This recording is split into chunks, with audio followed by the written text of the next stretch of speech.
Temporada 1. Conheça a história do cinema. Episódio 1. Os primeiros passos do cinema e a Era Silenciosa. Ação!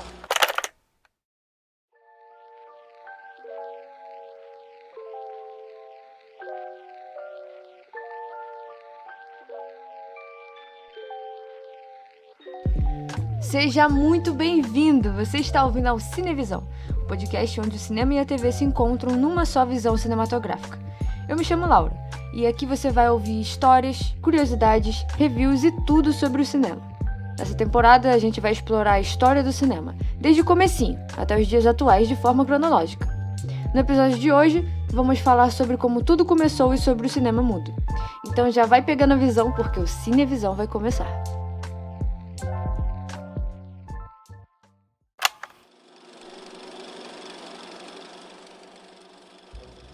O cinema mudo. Uma época rica em inovações. Inovações essas que foram de suma importância para o que conhecemos hoje como cinema.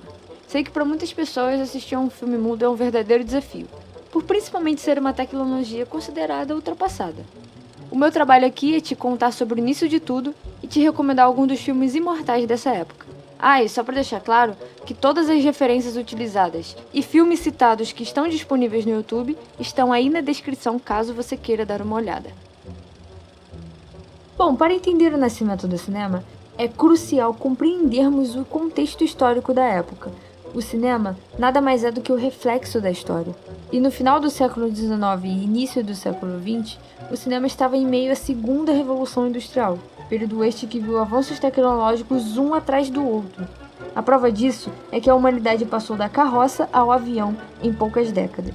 Com o avanço das tecnologias, as vidas das pessoas mudaram drasticamente. Além disso, invenções como o telefone de Alexander Graham Bell e a lâmpada elétrica de Thomas Edison revolucionaram a comunicação e a iluminação urbana. Essas mudanças criaram um ambiente mais propício para novas formas de entretenimento. Tudo isso fez com que a população crescesse cada vez mais e mais, gerando uma certa necessidade de lazer, entretenimento, novidade e por aí vai.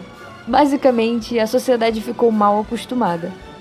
28 de dezembro de 1895 foi provavelmente o dia que o cinema nasceu, com os irmãos Lumière realizando a primeira exibição pública de filmes em Paris. Eu disse provavelmente, pois não dá para definir ao certo tanto a data quanto o criador definitivo do cinema. Foram vários inventores, cientistas, fotógrafos e pesquisadores que fizeram parte da criação das imagens em movimento, antes de 1895. Mas é acreditado aos irmãos Auguste e Louis Lumière por principalmente terem feito o cinema nos moldes que conhecemos hoje em dia, um espetáculo mágico e coletivo. Mas vamos voltar um pouco.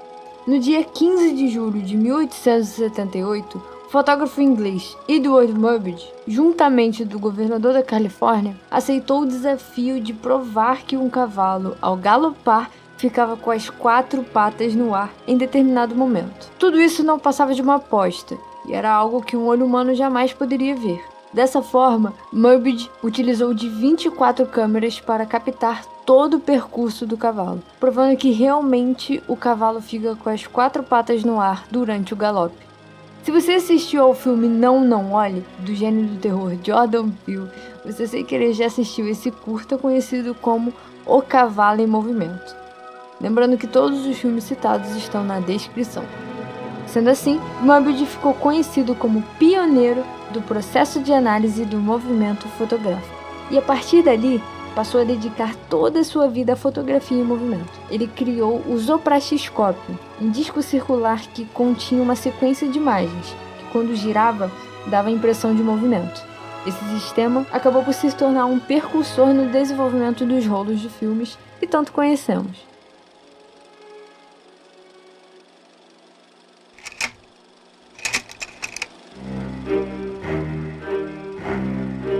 Já em 1889, Thomas Edison, conhecido por muitas de suas invenções, desenvolveu o cinetoscópio, um dispositivo para visualizar filmes curtos.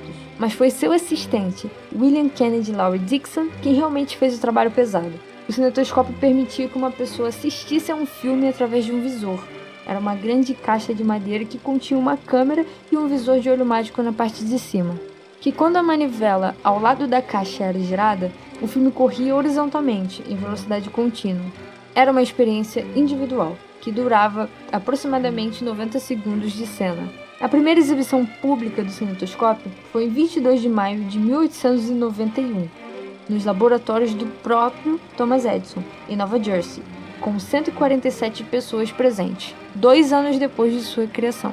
Agora, a primeira exibição comercial do cinetoscópio foi em 14 de abril de 1894, sendo o número 1155 da Broadway, em Nova York. Foram 10 cinetoscópios distribuídos, custando 25 centavos em dólar. As pessoas podiam presenciar 5 filmes com aproximadamente 90 segundos cada. Com a criação do cinetoscópio, os estadunidenses, como sempre querendo ser os protagonistas de tudo, muitos consideraram Thomas Edison como o criador do cinema, no ano de 1891, a primeira exibição do cinetoscópio. Portanto, historiadores de todo o restante do mundo afirmam que o cinetoscópio não pode ser o marco inicial do cinema, pois era uma observação individual e não coletiva, além de ter um valor muito mais experimental do que artístico e comercial, tendo contribuído muito pouco para o desenvolvimento do cinema.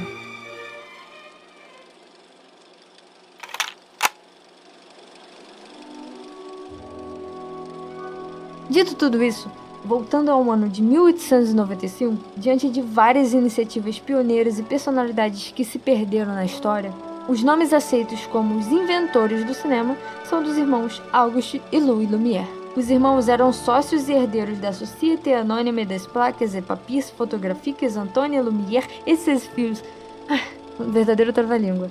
Era uma empresa do ramo fotográfico. Os irmãos conheceram o cinetoscópio de Edison em 1894. Numa exibição feita em Paris. Após isso, se dedicaram a aperfeiçoarem a invenção de Edison, criando assim o cinematógrafo, uma pequena caixa de madeira portátil que apoiava-se em um tripé e não utilizava de eletricidade. Era uma máquina 3 em 1, ela filmava, revelava as imagens e projetava também. A película que era utilizada para as filmagens era bastante sensível à luz, tornando tanto o processo de captura quanto de revelação bastante rápidos. Assim, era possível gravar e exibir um filme no mesmo dia. Simplesmente genial. Toda essa versatilidade foi uma das características que ajudaram a defini-lo como o marco zero do cinema. Diferente do cinetoscópio de Edison, que era uma experiência meramente individual. Em 22 de março de 1895, os irmãos Lumière promoveram uma exibição para os membros da Société d'Encouragement pour l'Industrie Nationale. Eu devo ter falado tudo errado. Mas enfim, isso aconteceu em Paris e se tornou a primeira exibição pública do cinematógrafo. Mas ainda faltava uma sessão para o público e imprensa, uma inauguração oficial, sabe? E foi o que ocorreu no dia 28 de dezembro de 1895, no Le Grand Café, no centro de Paris. Os ingressos custavam R$1. Cerca de 34 pessoas testemunharam o nascimento do cinema. Foram exibidos 10 curtas dos irmãos. A sessão durou aproximadamente 20 minutos. Entre os curtas exibidos estava A Saída dos Operários da Fábrica Lumière, a primeira produção deles. E estava ali, diante dos olhos daquelas pessoas, o cinema, em sua primeira forma. Hoje a gente já está acostumado com a linguagem do cinema. Mas na época, as pessoas ficaram em choque. Durante a exibição de A Chegada do Trem na Estação, as pessoas acharam que o trem ia invadir a sala e acabar com todo mundo que estava ali. Eles correram para o fim da sala, tentando se esconder. Ainda era difícil de entender que aquilo se tratava de uma projeção, e não de uma grande janela, que era o que eles achavam. Os irmãos, como não eram bobos nem nada, viram ali a oportunidade perfeita para um novo ramo do entretenimento. Enquanto outros viam o cinema como algo mais científico, eles viram algo comercial, para o povo, para a diversão. Após o sucesso da primeira exibição, os irmãos Lumière logo enviaram cinegrafistas para todo o mundo, para venderem a magia e a facilidade de operação do cinematógrafo, para qualquer pessoa, em qualquer lugar do mundo, poder criar seus próprios filmes. O cinema se espalhou rapidamente pelo resto do mundo, e já no início do século XX estava inventado, mas ainda não como linguagem, e sim como técnica. Os primeiros filmes eram apenas registros de pessoas andando, vivendo suas vidas, carros passando, nada muito além disso. Eram sempre planos únicos e sem cortes, com uma câmera fixa captando tudo que se move diante das lentes, como por exemplo os anteriormente citados, a saída dos operários da fábrica Lumière e a chegada do trem na estação. Ainda tem os curtas Cena de Jardim Holiday, que mostra uma família no seu jardim. Após o baile, que contém o que seria, entre muitas aspas, a primeira nudez do cinema. Batalha de Neve, que dá pra dizer que é a primeira guerra do cinema. O Gatinho Doente, que contém o primeiro close do cinema. Vocês têm noção que o primeiro close no cinema foi em um gatinho tomando remédio numa colher? Isso é incrível, cara. Isso mostra que o cinema nasceu de uma forma muito espontânea. Técnicas que hoje em dia são essenciais para contar uma história nasceram de forma muito genuína. Enfim, é uma longa lista de curtas-metragens que são meros registros de pessoas vivendo suas vidas. Todos eles de uma forma documental, registrando a vida antigamente. Com o passar do tempo, foram surgindo aos poucos curtas não documentais, como por exemplo, O Regador Regado, de 1895, baseado numa tira cômica de jornal. A Vida e Paixão de Jesus Cristo, de 1898, sendo a primeira tentativa de adaptação da história de Jesus no cinema, e por aí vai. Uma curiosidade é que a palavra cinema é uma abreviação de cinematógrafo. Cine vem do grego e significa movimento, e o sufixo ágrafo significa gravar, ou seja, a gente tem um movimento gravado. Em 1905, os irmãos Lumière encerraram a carreira de produção de filmes e decidiram focar na comercialização de equipamentos, e também do extenso catálogo de filmes que eles colecionaram durante os anos. Para vocês terem noção, entre 1895 e 1905, 10 anos, a companhia Lumière produziu 1.428 filmes. Infelizmente, muitos desses filmes se tornaram lost media, ou seja, se apagaram na história. E isso ocorreu com grande parte dos primeiros registros da história do cinema, infelizmente. No Brasil, o empresário italiano Pasquale Segreto e o cinegrafista belga Henri Paille realizaram a primeira exibição pública de um filme no Brasil, no dia 8 de julho de 1896, apenas 7 meses depois da primeira exibição pública dos irmãos Lumière em Paris. Um ano após a primeira exibição, foram realizadas as primeiras filmagens em solo brasileiro. Uma das primeiras produções foi um registro da Baía de Guanabara. Infelizmente, grande parte dos filmes feitos no Brasil se perderam na história. Os filmes que chegavam ao Brasil eram exibidos apenas para a elite. Durante o período do cinema mudo, os cineastas brasileiros enfrentaram inúmeros desafios. A tecnologia era limitada e a escassez de recursos financeiros dificultaram a produção dos filmes. Enquanto isso, filmes estrangeiros nas salas de cinema predominavam em comparação às produções nacionais, algo que ocorre até os dias atuais.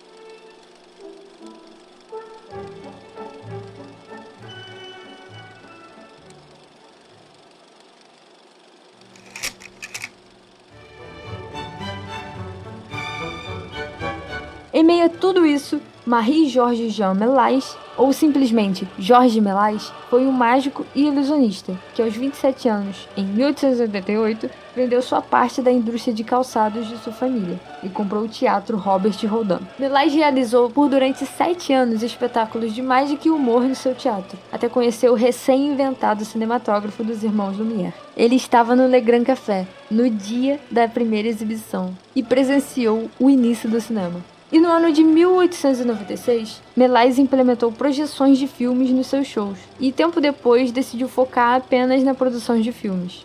No começo, Méliès fazia filmagens naquele estilo documental, até descobrir o potencial da câmera para o ilusionismo. Seus primeiros filmes eram truques de mágicas, como o desaparecimento de objetos ou transformações. Foi Méliès quem trouxe a magia e a beleza às telas do cinema. Dessa maneira, ele se dedicou cada vez mais às produções, construindo cenários mais elaborados e roteiros mais eficazes. Inclusive, Melas foi o primeiro cineasta a utilizar storyboards para organizar suas produções e planejar suas cenas, algo que é básico nos dias de hoje. Além disso, ele descobriu o stop motion, uma técnica para dar movimento a objetos inanimados. Sua obra de maior sucesso e mais lembrada até hoje foi o épico Viagem à Lua, de 1902. E eu peço, por favor, que assistam esse filme. Ele é totalmente à frente do seu tempo. Com apenas 7 anos de existência, o cinema já nos levava para a Lua, tendo seres extraterrestres. Para vocês terem noção do tamanho desse filme, sem ele, talvez nunca teríamos 2001, Uma Odisseia no Espaço, de 1968, e até mesmo Star Wars, de 1977. Deixo aqui minha recomendação do filme A Invenção de Hugo Cabret, de 2011, de Martin Scorsese. Ele conta a história e vida de Jorge Méliès e o nascimento do cinema.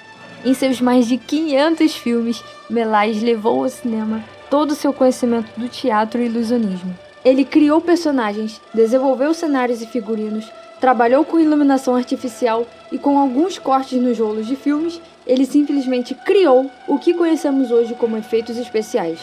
Só que, mesmo assim, com tudo isso, ainda não tinha cara de cinema. Ingenuamente, não só Méliès, mas outros cineastas dessa época mantinham a câmera sempre fixa, num ponto de vista de como se fosse uma plateia no teatro.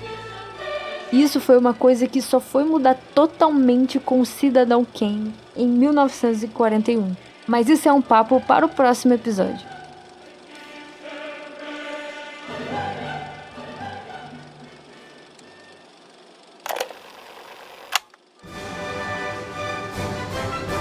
Alice Guy Blaché. Eu aposto que você nunca tenha ouvido falar desse nome. Alice Guy, ou Alice Guy, foi a primeira mulher a ser diretora na indústria cinematográfica. Mas não só a primeira mulher, ela foi a primeira pessoa a exercer o cargo de diretor em um filme. E ela teve uma carreira brilhante. Em 1895, Alice trabalhou como secretária do inventor francês Léon Gaumont. Ela estava junto com ele no Le Grand Café, no dia da primeira exibição do cinema. Como dito anteriormente, naquela época, os filmes registravam a vida cotidiana, mas Alice viu que aquilo poderia ser algo a mais. Em 1896, Alice pediu a Gaumont se poderia pegar uma câmera emprestada para gravar um filme. E foi assim que, após reunir alguns amigos, Alice criou A Fada do Repolho, de 1896. Com esse filme tão simples, Alice Guy criou nada mais nada menos do que a narrativa no cinema. E meus amigos, eu pergunto a vocês, o que é a narrativa no cinema? A narrativa é tudo, simplesmente tudo. E nesse filme da Fada do Repolho, conta sobre uma história antiga, um conto, onde meninos nasciam de repolhos e meninas nasciam de flores. Com só isso, ela criou a narrativa. Vendo isso, seu chefe Gaumont também quis entrar nesse ramo e colocou Alice para ser chefe de produção dos seus filmes. Nascia assim um dos primeiros cargos da indústria do cinema, a direção. Alice exerceu inúmeras funções. Ela escreveu, dirigiu e atuava em todas as áreas dentro do set, desde contratar a treinar novos diretores até fazer figurinos. Ou seja, ela foi a primeira pessoa a exercer a função de diretor no cinema. Em 1905, Alice já tinha ganho seu primeiro prêmio e dirigido mais de 100 filmes usando um cronofone, um sistema desenvolvido pelo próprio Gaumont que sincronizava imagem e som. Como chefe de produção na companhia Gaumont, Alice foi uma das primeiras a usar o cronofone em seus filmes. Ela dirigiu diversos curtas-metragens que utilizavam esse sistema, explorando o potencial do som sincronizado. Obviamente, por ser uma das primeiras tentativas de usar o som no cinema, a qualidade não era perfeita, e com o tempo o cronofone acabou sendo substituído por sistemas mais eficientes e práticos. Em 1906, Alice dirige o filme As Consequências do Feminismo, uma grande crítica e sátira aos papéis sociais de homens e mulheres, em que ela imagina um mundo com as tarefas invertidas. Sim, ela fez um filme com essa sátira em 1906. Que mulher corajosa! No mesmo ano, Alice teve um grande desafio, fazer um filme de 25 partes sobre a vida de Jesus Cristo, uma produção enorme e de grande orçamento. Foram várias locações, efeitos especiais e outras complexidades. E é claro que foi um grande sucesso. Esse foi o primeiro longa-metragem do cinema, com 33 minutos de duração. O filme se chama O Nascimento, Vida e Morte de Jesus Cristo. Naquela época, os filmes costumavam ter no máximo 15 minutos, mas geralmente estava ali entre 10 minutos, 8. Não passava muito disso, até porque para ter um filme com essa duração precisaria de um grande orçamento. O que foi o caso desse filme de Jesus Cristo feito pela Alice. Com o passar dos anos, o tempo de metragem das películas de filmes foram aumentando e se tornando possível fazer filmes mais longos. Assim surgiram os filmes com o tempo de duração que conhecemos hoje. E também filmes divididos em episódios, com o formato de séries de televisão como tanto conhecemos. Os episódios eram exibidos semanalmente nos cinemas. Um dos pioneiros desse formato foi o diretor Louis Foyade, com as séries Fantomas, de 1913, com 5 episódios, e Os Vampiros, de 1915, com 10 episódios.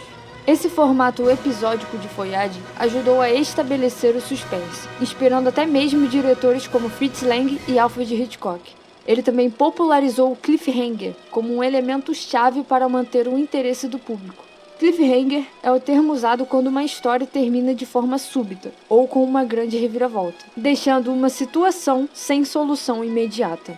O primeiro longa-metragem com os padrões atuais foi o filme A História da Banda de Kelly, de 1906, com 1 hora e 10 minutos de duração.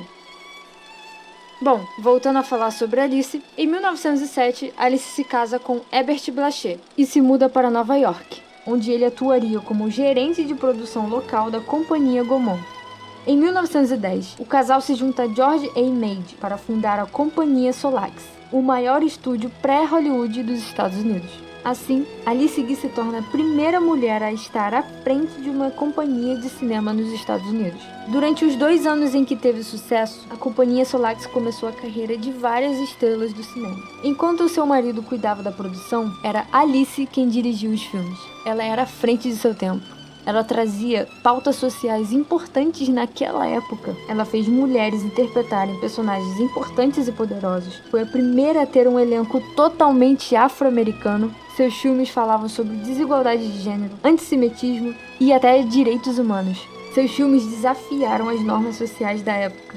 Tudo isso na sua perspectiva feminina. Apesar de tudo isso, em 1914, depois do surgimento da Primeira Guerra Mundial na Europa, a economia mundial ficou totalmente embalada. Para piorar a situação, o marido de Alice trocou ela pela amante e foi morar em Hollywood. E como se não bastasse, em 1919, um incêndio acabou com parte do estúdio da companhia Solax. Mesmo assim, ela ainda tentou fazer um novo filme, mas uma forte gripe quase matou Alice. O estúdio foi à falência e o pouco que sobrou foi vendido por migalhas. Assim, sua carreira no cinema acabou.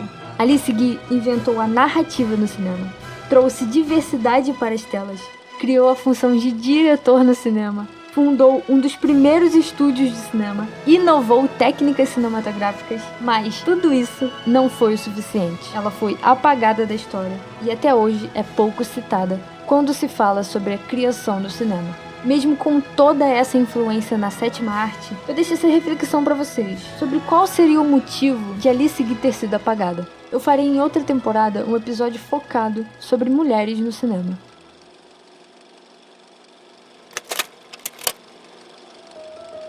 Bom, é impossível falar sobre cinema mudo sem mencionar Charlie Chaplin. Nascido em 1889, em Londres, Chaplin começou a carreira no teatro, antes de entrar para o cinema. Seu personagem mais icônico, o Vagabundo, fez sua estreia em 1914 e se tornou um símbolo da comédia e também, de certa forma, de humanidade. Chaplin não era apenas ator, ele também era diretor, roteirista, produtor e compositor. Seus filmes como O Garoto, de 1921, Em Busca do Ouro, de 1925 e Luzes da Cidade, de 1931, combinam comédia e drama, de uma forma que só ele sabia fazer, abordando temas sociais importantíssimos de forma acessível e comovente.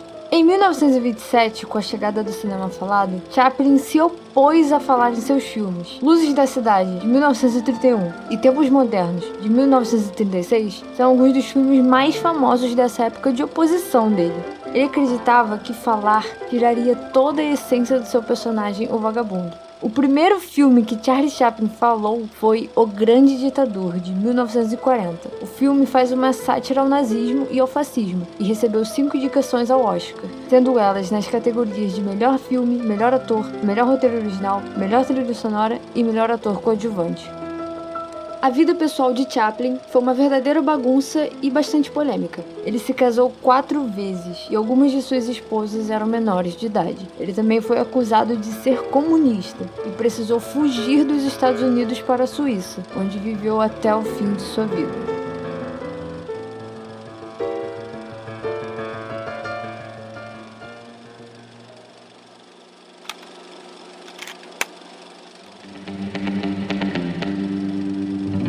O cinema não é apenas uma forma de entretenimento, mas também uma ferramenta poderosa para comunicação e propaganda. Lembra quando eu falei que o cinema é um reflexo da história? Então, quando surgiu a Primeira Guerra Mundial, que durou de 1914 até 1918, os filmes foram usados como ferramenta política.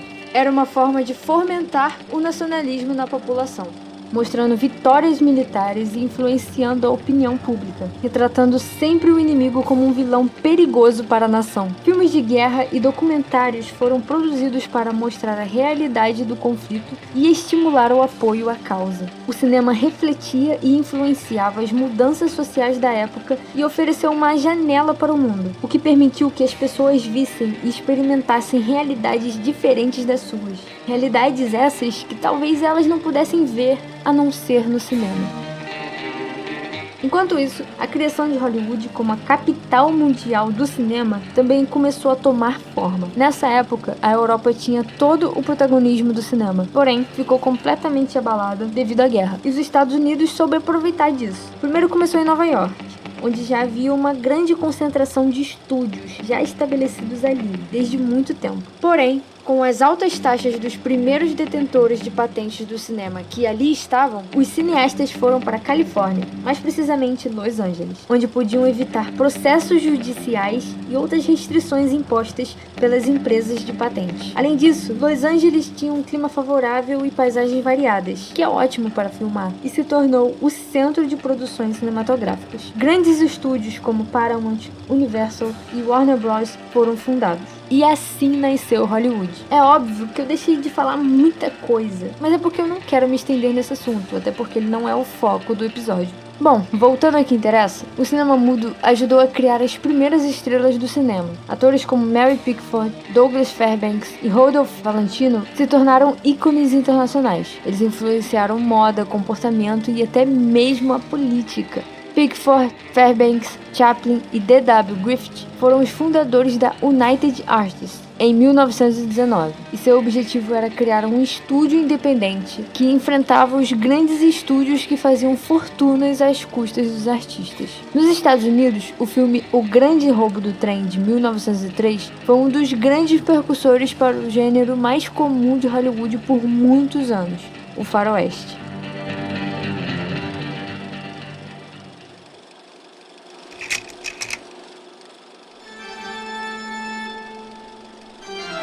O fim da era do cinema mudo e o começo da era de ouro de Hollywood começou com o lançamento do filme O Cantor de Jazz, em 1927. Esse foi o primeiro filme a ter imagem e áudio sincronizados, mas ainda não era totalmente. Em algumas partes do filme, a fala era sincronizada e em outras partes o filme não tinha som. O primeiro filme com imagem e som totalmente sincronizados foi o Luzes de Nova York, de 1928. A chegada do som transformou toda a indústria cinematográfica. Até então, o cinema era praticamente silencioso. Ao longo da história, foram várias tentativas de implementar o som no cinema. Umas com sucesso e outras não. Muitas vezes, os filmes eram acompanhados de música ao vivo nas sessões de cinema, variando de um simples pianista até uma grande orquestra. Em algumas exibições, especialmente em locais onde o público presente não era alfabetizado ou não conseguiam acompanhar os letreiros, havia ali um comentador que descrevia as cenas para o público. Inclusive, a função de comentador foi crucial para a formação da narração nos filmes. Nesse período, também surgiram as superproduções, como Os 10 Mandamentos de 1923 e Ben-Hur, de 1926. Com toda essa expansão do cinema e grandes produções disputando pelo interesse do público, grandes nomes do cinema americano resolveram se juntar para criar uma organização que fosse responsável por administrar a imagem de Hollywood. Dessa maneira, criaram a Academia de Artes e Ciências Cinematográficas, conhecida pela sigla AMPAS em inglês. Os membros fundadores da AMPAS decidiram que era necessário criar uma cerimônia para premiar os melhores filmes produzidos a cada ano. Com isso, em 1927, nasceu a ideia que deu origem ao Oscar. Uma curiosidade é que até então, a premiação não se chamava Oscar. O nome surgiu após Margaret Herrick, uma bibliotecária da academia, ter dito que a estatueta lembrava o seu tio Oscar. Era um apelido que ela usava para chamar o seu primo, Oscar Pearce. Ela fez essa observação por volta de 1931, e outros funcionários começaram a repetir o apelido. O nome foi ganhando popularidade e, eventualmente, a cerimônia foi adotada oficialmente como Oscar no ano de 1939, mais de uma década depois de sua criação. A chegada do som também significou o fim da carreira de muitas estrelas do cinema mudo, que não conseguiram se adaptar ao novo formato. Na época, os atores usavam das técnicas de gestos de mímica e principalmente da pantomima. A pantomima é uma técnica teatral que expressa as emoções através dos movimentos corporais e expressões faciais. A diferença entre a mímica e a pantomima é que a mímica é uma forma de arte mais restrita, focada exclusivamente no movimento corporal. Os mímicos criam ilusões de objetos e cenários invisíveis, interagindo com coisas que não estão realmente lá, como por exemplo o clássico mímico preso em uma caixa invisível. Por outro lado, a pantomima, como eu disse anteriormente, conta histórias e expressa emoções não só com os movimentos corporais, mas também com as expressões faciais, sendo muitas vezes de forma exagerada e caricata, propositalmente. Pois como não há falas, as expressões precisam ser claras para a compreensão do público. Por isso, muitos atores não conseguiram se adaptar a atuarem usando mais a voz do que o corpo. Toda essa transformação do cinema mudo para o falado ocorreu de forma mais lenta ao redor do mundo. No Brasil, por exemplo, o primeiro filme nacional totalmente falado foi Acabaram-se os Otários, dirigido por Luiz Barros no ano de 1929. Infelizmente, o que nos restou desse filme foram apenas 19 minutos, pois como vocês sabem muito bem, o Brasil não preserva sua própria história.